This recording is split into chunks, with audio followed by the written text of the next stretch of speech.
Galatians chapter 6, verse 1 is where we are this evening. Galatians 6, verse 1. Good to see everybody. Glad that you're out. Glad that hope you're having a good week. Hope everything's going well. Glad to hear that we're having the Thanksgiving Wednesday night meal. I so enjoyed that last year. That's the first time I'd been here for that. Because in 2020 we had COVID. And so 2021 we had it. I enjoyed that, and I'm glad we're having that. So thank the elders. Thank you, fellas. Appreciate it. I know people glad that we have short devotion. But anyway, have a lot of things going on, and it's getting to be Christmas time, and we'll have opportunities, I'm sure, to help folks. And it's just a good time of year, even though it is chaotic. Misty's putting Christmas tree up Saturday. Well, for me, not for some, but for me, somebody said something to Suzanne the other day about us putting up one. Yeah, we'll put up one. I don't know how we'll do it. I think I'm going to try to get my daughter-in-law to come. My daughter-in-law puts about 6 or 8 Christmas trees up in their house, so Anyway, I think I don't know what my son does. Evidently, yeah, she's a good one. She's a fireball. She's a great girl, and so we do at this house. We have, of course, one that's fully decorated, beautiful, and then we have one that's for our standards scantily decorated. That's by choice that we put in the den. So one in the living room, one in the den. So that's enough. That's enough. Galatians chapter 6, verse 1. We'll wind this out. Probably not tonight, but it's a great book. We've been looking at this book from the topic of liberty in Jesus. And we've talked about, especially in the 5th chapter, we talked about the difference between liberty and license, what God gives us. What does this liberty in Galatians, the book of Galatians, mean? Because a lot of folks have taken it to an extreme that I don't think is correct. In other words, Christ says you can do what you want to. That's not what the Bible teaches. But what Paul is spending time in Galatians is saying is that the old law, the Old Testament, the Old Covenant, was the old law, the Old Testament, the Old Covenant. It was gone. It's done away with. Galatians chapter 3. He deals with that. It was a tutor, schoolmaster to bring us unto Christ. And so he says, look, there's a whole lot more freedom. There's a whole lot better things. There's more liberty, if you will, found in the New Testament, the New Covenant. And he gets into, and we already started last week or week before last, started the 5th chapter, and we talked about how the 5th chapter begins really the practical section of the book of Galatians. Well, Paul winds this out, and he talks about burdens and sharing burdens and brethren being brethren. And that's the first thing I want us to look at. I want us to look at the word brethren for a minute. Notice what it says, brethren. If a man is overtaken in any trespass, you who are spiritual, restore such a one in the spirit of gentleness, considering yourself, lest you also be tempted. First word, brethren. Brethren. Brethren. When you say the word brethren, what do you think about? Brother. Brother and sister. Family, right? Brother and sister, family. And admittedly, our physical relationship, I guess you could say, sort of molds the way we think about it. In other words, through the years, I've had individuals say, if I had a good relationship with my father, I think I would better understand the relationship that I'm supposed to have with my Father in heaven. But because I didn't have a good physical relationship, it's very hard for me to conceive of a spiritual relationship with God as my Father. And I get that point. I understand that. And so admittedly, our physical relationship shapes in a lot of ways our spiritual relationship. Thankfully, I had a good family, good mom and dad, real good sis, and so I have good thoughts with regards to family. But Paul is addressing God's family, the family of the churches that were at Galatia. Remember, there were several. This was a province. This was not a city that this is addressed to. And Paul says, brethren, if a man, and this would include anybody, but if a man is overtaken, the word overtaken has really two or three different connotations. It has the word of caught, surprised, or detected. You can look at it in any of those three ways. But if man's caught, let's just use that as our definition for the word. If man's caught in any trespasses, you who are spiritual. Now, he'd just been talking about, go back to the 5th chapter. We ended last week talking about being spiritually minded and how important it is to be spiritually minded, to be led by the Spirit, to walk in the Spirit, to be led by God, and to walk in the commands of God. Now he says, those of you that are spiritual, those of you that are walking with the Spirit, in the Spirit, that are being led by the Spirit, he says, you restore. Here's the aim. Restore. It's really the idea of setting a broke bone. You ever watch that being done? I did, not just long ago.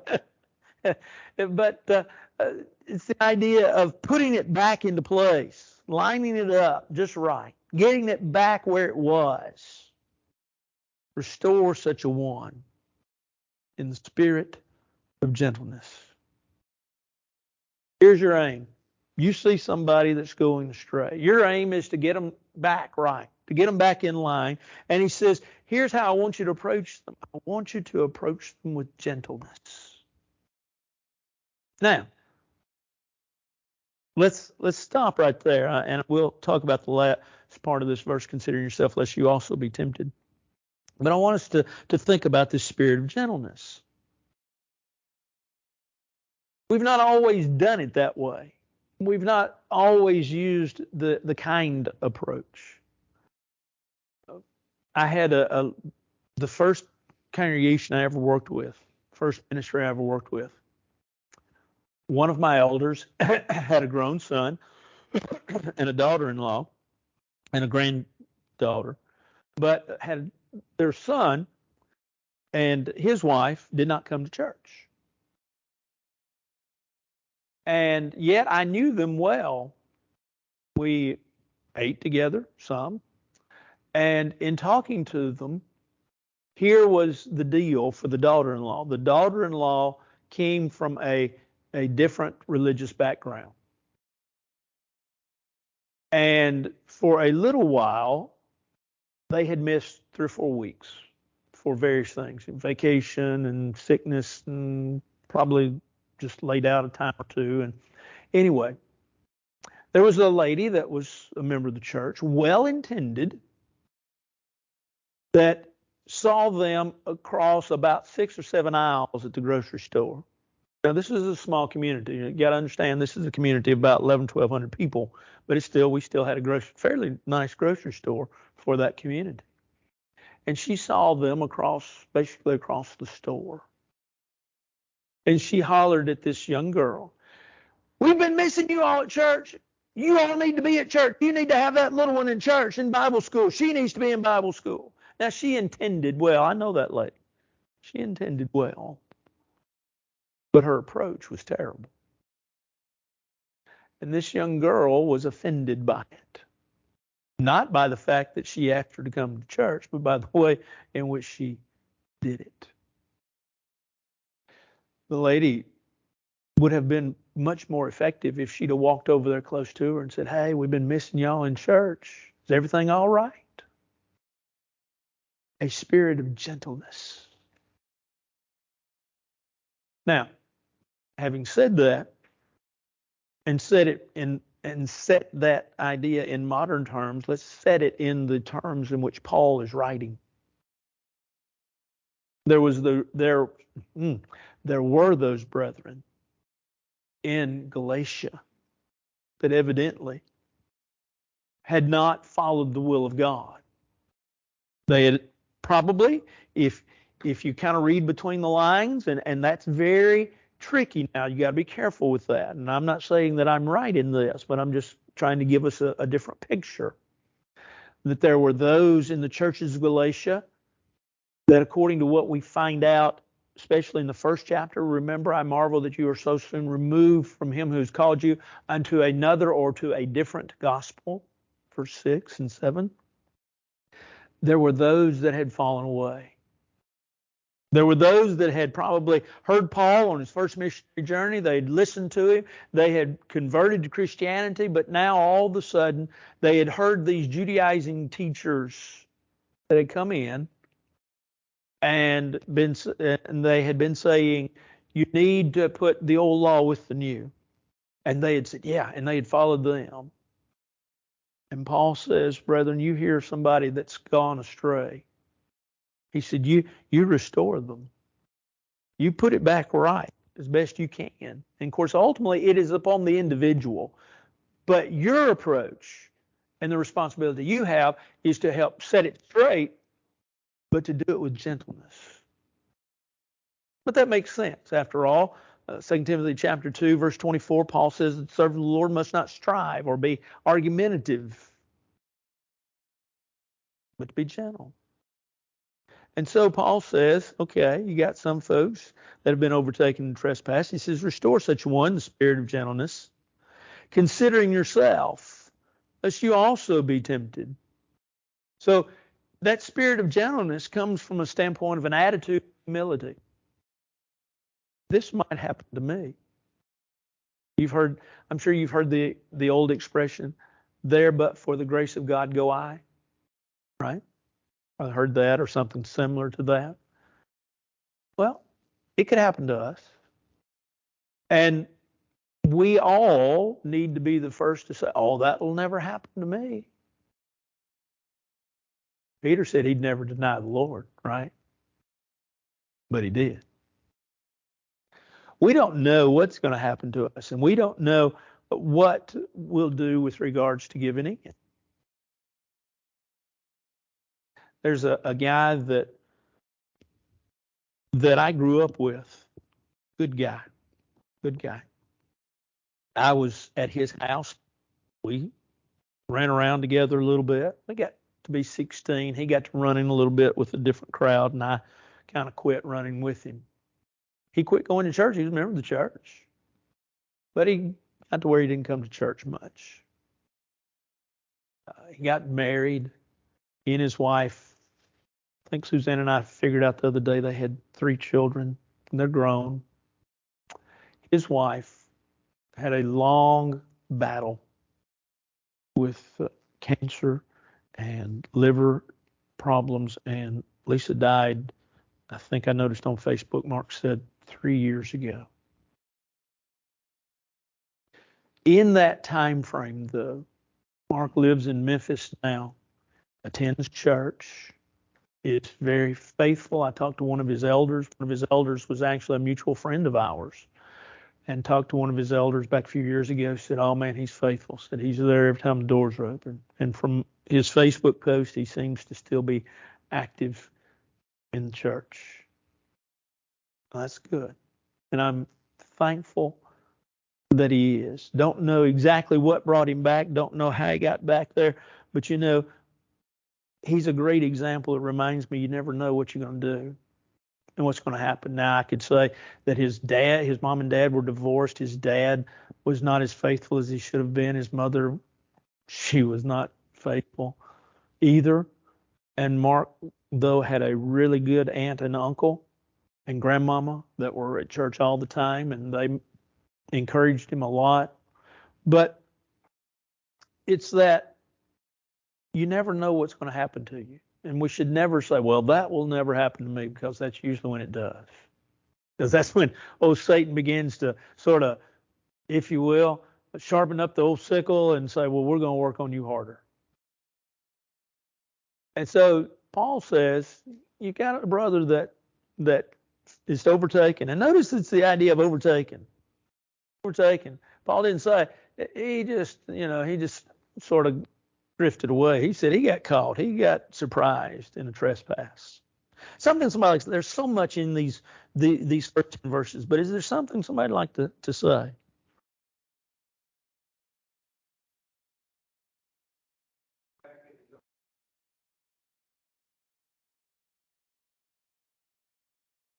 Face to face. That's right. That's right. Yes. Oh, I think so. And because time wise, and why I say I think so is because time wise, First, Second Timothy are written later. Let's see, probably maybe as many as 13, 15 years later. And yet Paul says, remember, I am chief of sinners. So I think you're right. And I think it's a great point to be made. Yeah. Yeah. Yeah. Paul confronted. But different people are different. And we have to approach different people differently. And I think we always do it with spirit of gentleness and love and kindness. But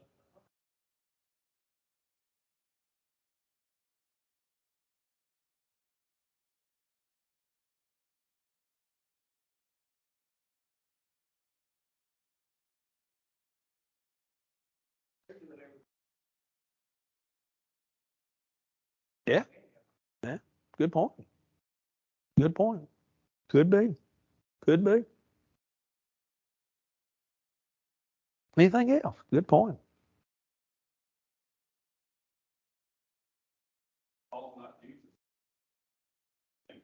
Oh, sure. Sure.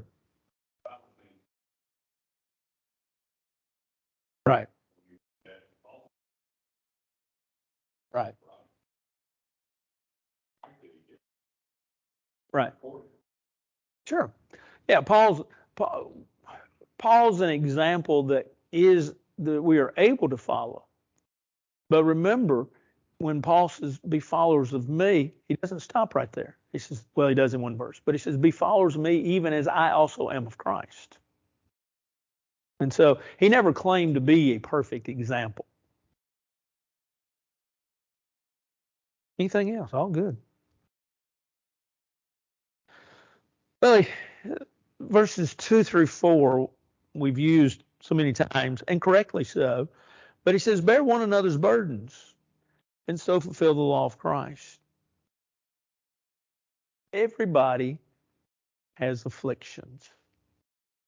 Everybody has weight. You don't get through life without problems. And God bless the person that says, oh, I don't have any problems, because they do. They may have known how to deal with them very well, or they may know how to qualify them and say, well, mine are not as bad as somebody else's. But we all have problems. And Paul says here, he says, bear, the idea of carry, bear one another's burdens. And the idea of burdens here is really, it's overwhelming weight. It's afflictions, problems, things going on. See what you can do to help your brother. Bear one another's burdens. See what you can do. Don't become detached.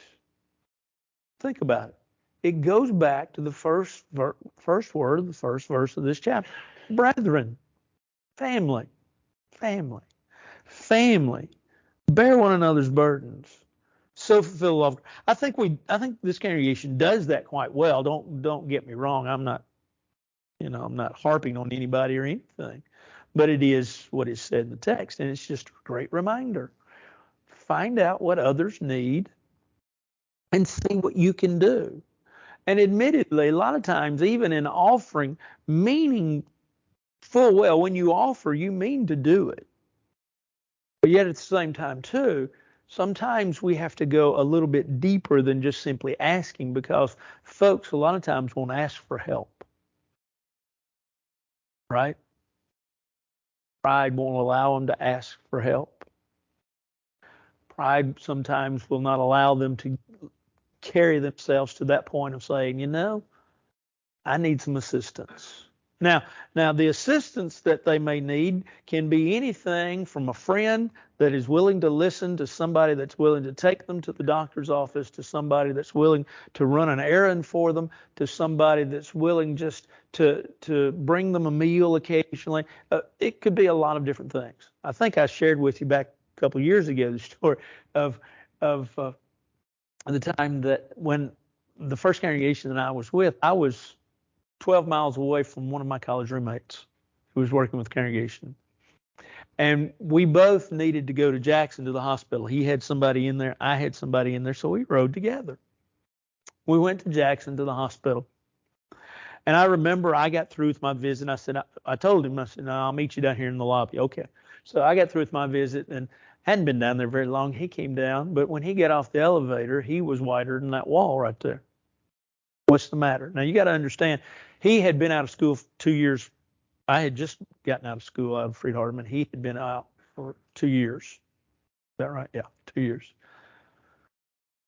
But anyway, I said, what's the matter? He said, well, I went to visit so-and-so. And I said, okay. And he said, I asked her if I could do anything for her. And I said, well, that's nice. He said, she asked me to bring her a dozen roses. I said, okay. Well, good. When are you going to get that done? He said, I don't even give my wife roses. I said, you're in trouble. He said, we hadn't got it in the budget. I said, talk to your elders. Well, I don't want to do that. I said, I think that's a great idea. He did. He talked to his elders. They gave him the money, and he went out and got a dozen roses and carried them to the lady. So you got to be ready. You might, of course, admittedly, if they say, well, I want $1 million, good luck. Can't get that from me. But sometimes, and let me say this, sometimes in bearing one of those burdens, it really does go beyond like a telephone call or a visit in their home, or say right here in church building saying, what can I do for you? To just listening to them as they talk, and you pick up on something. Oh, they could use this. They need this. I've got this. I can get that for them, and just offering that to them or for them. And so, but Paul says, bear one another's burdens, carry one another's burdens, and in doing so, really, you fulfill the law of Christ, the law of love, the law of Christ. For if anyone thinks himself to be something when he's nothing, he deceives himself. You need to be honest with yourself. See yourself as you are. And the reality of it is as we are, is that we are all servants of God. That's how we are. We're not too good. We're not too good to get a little dirty. We're not too good to get a little, if you will, grease under the fingernails if it needs to be that. I got a preacher friend that I don't know that he's still doing it as much, but he was often busy helping members of the congregation with things. He'd say, well, I went over here and did this, or I'm going over here 2 or 3 days to take care of this for an individual. He was so good at it. He was really good at it. Well, that's what it takes. It takes helping one another. And Paul says, understand you're a servant. Don't think too highly of yourself. Be honest with yourself. See yourself as you are. But let each one examine his own work. Look at what you're doing. Look at where you are. Look at what you think. Look at what you can do. And then he says, and then he will have rejoicing in himself alone and not in another. You see yourself for who you are, what you are. As you examine your own work, he says, you'll find what you need. For each one shall bear his own load, his own personal responsibility. Now, I want you to stop and think about something for a minute. 2 uses the word burden. Verse 5 in the King James uses the word burden, but in the New King James it says each one shall bear his own load. The word burden, the first word used in verse 2, is the idea of a very heavy weight. The word that's translated load by the New King James Version, or burden in the King James Version, in verse 5, has the idea more of a soldier's backpack. A little different as far as the weight goes. You're going to bear your own weight, no matter what it is. And that's important for us to understand. Now, you might say, and here comes the question, at least in my mind. When can I allow my burdens to become our burdens so that you help me when our burdens become so great that we can't bear them alone? Now, I'm not talking about God's help. We always ask for God's help in prayer. We ask for his help in everything that we do need above all things. But it is to say that as we carry our burdens, we can't just simply say, well, I've got this burden, I'm going to unload it on you. I know of a family in a congregation. Well, let me backtrack. I know of a family, let's put it like that the grandmother attended where I preached. And she had several grandchildren. And one particular grandson and his wife started coming. They came for 3 or 4 weeks. And then they went to the elders and they asked for a tremendously large sum of money for their grandmother. Well, the elders did what they could out of the church treasury for the family.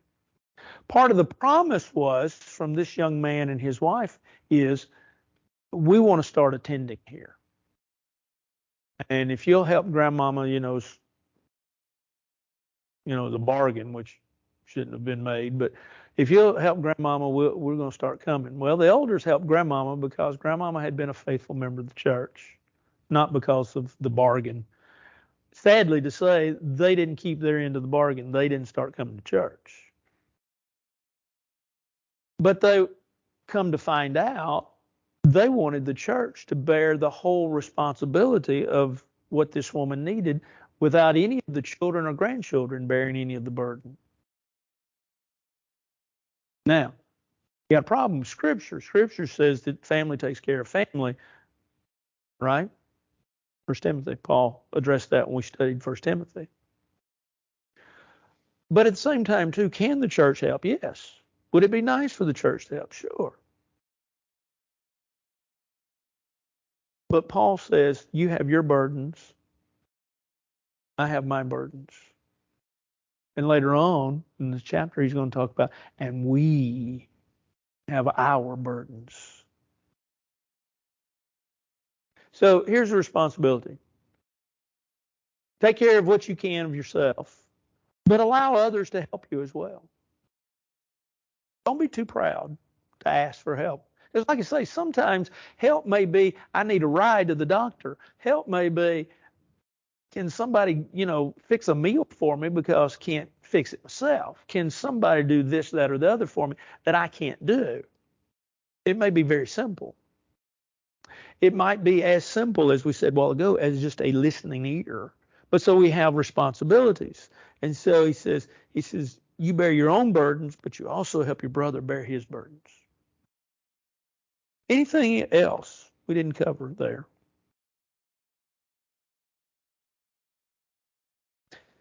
I was just looking at my notes here in verse 2 where it talks about bear one another's burdens. I did make a very short list. You go back to the book of Acts, you think about Barnabas helped the poor in Acts chapter 4, verse 35. Paul in helping poor in Acts chapter 9. Mark in Acts 15. Antioch, the church at Antioch, helping poor, Acts chapter 11, verse 29. So there are examples of help being given to others. Anything else? Okay. So he carries a little further. He says, well, let's be generous and do good. Let him who is taught the word share in all good things with him who teaches. Let him who is taught in the word share with him who teaches. What does that mean to you? I mean, it seems kind of out of the blue.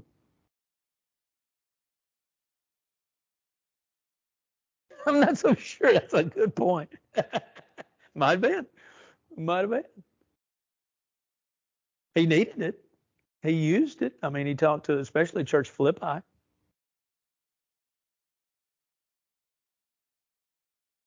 Here's my burden. Yeah, I'm broke. I need help, which would be a legitimate burden to help with. Let him who is taught the word share in all good things with him who teaches. Here's, as I was thinking about this verse today, here's just a idea that just slapped me in the face, and I thought about it. I thought about it from this standpoint. I thought about it from the standpoint of whoever teaches is never fully taught. In other words, the individual that says that they know it all has stopped growing, and they're beginning to rot, to be truthful. But the individual that keep saying, I need to learn something else. I need to learn something else. I appreciate Jerry Barber, who y'all know. I appreciate Jerry because Jerry's always talking about, I want to learn a mustard seed. Well, I figured out that's about all he can learn. Y'all can quote me on that. I don't care. But no, the point is that he's still wanting to learn something, and he still will, and he will listen to a 25-year-old preacher as if he were a seasoned preacher that was equal to him, say. And I appreciate that about him.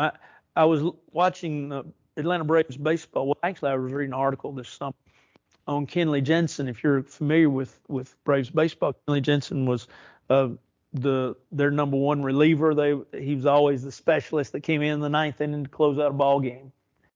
And his track record has been such, played with the Dodgers for many years, that everybody says, okay, he's going to be in the Hall of Fame. He's going to be in the Hall of Fame. And they asked him something about sitting in the bullpen through the games with younger players. And he said, there's always, in this article, he said, there's always something to learn. And he said, you'd be surprised what I learned from the younger guys. Maybe how to throw a pitch or this, that, or the other. But he said, I have never even thought about it. And I guess maybe that just came back to my thinking in this verse. Let him who's taught with the word share in all good things with him who teaches. And I also think, as I was thinking about this, I also thought about the older ones teaching the younger ones. It's so imperative that our older ones teach the younger ones. Teach your children, teach your grandchildren, teach them what they need to be taught, and to still work on teaching them. Anything else? Be not deceived, verse 7 says. God's not mocked. You can't fool God. You can't outwit God. For whatever a man sows, that he will also reap. He who sows the flesh will of the flesh reap corruption, but he who sows to the Spirit will of the Spirit reap everlasting life. He says you can't fool God. Don't be deceived in thinking you can fool God. Now, I try to put that within Paul's thinking of that day and age, and I'm not real sure what he's thinking. I'm not real sure what was going on. Were there those that believed that they could get by doing what they were doing and that they would fool God with it? That the false teachers that he had been spending all of the previous ink, if you will, on in this book, these Judaizing teachers, I'm wondering if he thought that they thought, well, they're going to get by with this. This will be all right. We'll get by with it. And that's a thought among people that I've run into. Maybe, I don't know, maybe you have too. And that is, well, God's let me do it all this long. He hasn't struck me dead. It ought to be all right. Paul says, you need to understand, whatever a man sows, that's what he's going to reap. Well, that makes sense, doesn't it, right? You sow corn, you're going to reap corn. You sow peas, you're going to reap peas. You sow okra, you're going to reap okra. Now also, when you sow those things, you're going to reap more, right? Not every time, but the biggest portion of the times. You sow one kernel of corn. An average ear of corn, I looked it up today, an average ear, now this is just average, but an average ear of corn has 800 kernels on it. Now, like I say, you've probably seen bigger and probably seen smaller. But when you think about one grain of corn producing then 800 grains, you say, okay, so you sowed, so you really reap more than what you sow. So that happens. You reap what you sow, you reap more than what you sow, and you reap, if you will, in proportion to what you sow. In other words, you sow an acre, you're going to reap in proportion to an acre. Paul says, whatever you sow, that will you reap. And then he goes on to, I think, clarify really what the point he's trying to make. He says, look, if you're going to sow to the flesh, and he's been talking about, if you recall the 5th chapter, the folks of the flesh were those Judaizing teachers. He says, if you're going to sow to the flesh, that's what you're going to reap. But if you sow to the Spirit, and that's what he really wanted them to sow to, go back to the 5th chapter, he says, you'll reap the Spirit. You'll reap everlasting life. So here's sort of in a nutshell, always been sort of my, I guess you could say, paraphrase of this verse. And that is, you're going to get what you put into it. You're going to get out of it what you put into it. And so he says, verse 9, let us not grow weary while doing good. Let's don't stop. Let's don't get tired. We're going to get frustrated. We're going to get tired. We're going to grow impatient. We're going to say, what good's it doing? We're not going to see the fruits of our labors all the time. But notice what he says. For in due season, at the right time, we'll reap if we don't lose heart. We'll reap. It'll come about if we don't lose heart. Therefore, as we have opportunity, there's a key word, as we have opportunity.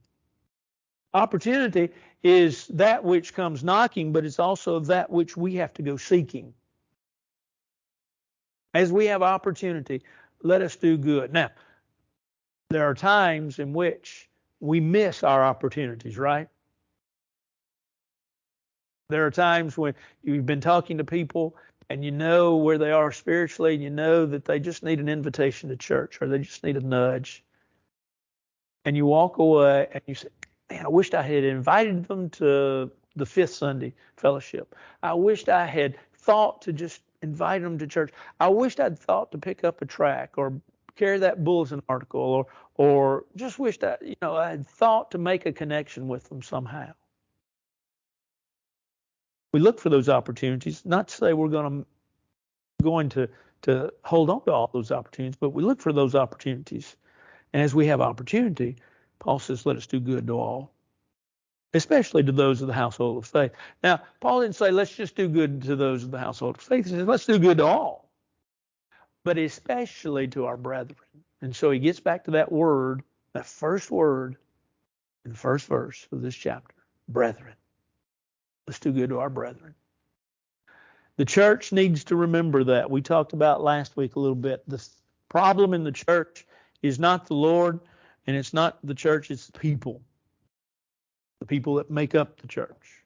That's where our problems often lie. And Paul says, let's be careful to do good. And that good, I think, here in verse 10, extends beyond the idea of benevolence. I mean, I can see an individual taking a step back and saying, well, verses 1 through 10, at least to me, have the idea of benevolence. But I think that Paul can address that whole scenario by saying, okay, that's in part true what I was trying to deal with, but it's also the fact that we just do good. No matter what that good is, we do it to all. Anything else, Anybody would like to add or say? Well, that's a good place to stop. George's going to ring the bell here in a minute. And my plan, we will finish this up next week. I'm going to give you an introduction. We're going to have a little mini series. We're going to finish these verses up, try to sort of give you an overview of what we saw in the book of Galatians. Some of the lessons we learned, we'll quickly go over some of them.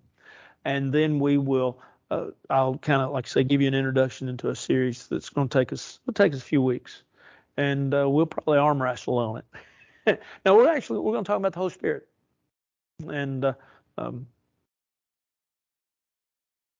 going to have to, right now, take one of Jerry Barber's old rules, and we're going to probably have to agree to disagree on some of it.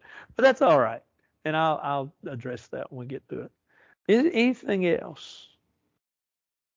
Is there anything about the Holy Spirit you don't understand that we can all not understand together as we study that series?